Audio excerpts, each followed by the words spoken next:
Hi guys! Papakita ko ngayon sa inyo sa videong ito kung paano ako maghiwa-hiwalay ng pangbalot. So, bali unang-una, kailangan po yung pangbalot na paghiwa-hiwalay nyo o yung gagamitin nyo, kailangan yan po ay bago. Kasi pag mga ilang araw na siya, medyo tumitigas na po siya, lalo na kung nilalagay nyo siya sa ref. Ngayon kung hindi nyo naman ilalagay sa ref, nagkakaroon naman siya agad ng amag. So, mas maganda na paghiwa-hiwalay nyo yung pambalot nyo ng lumpia ng fresh pa.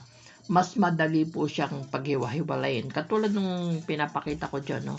Ang dali-dali lang paghiwa-hiwalayin. Tapos kailangan yung pag tanggal mo, paghiwalay mo na ganyan, pabigla. Kasi pag dahan-dahan, lalo siyang napupunit. Na-try ko na ho yan. So, i-try nyo yung ganitong way. At para mas lalong madali yung inyong gagawin.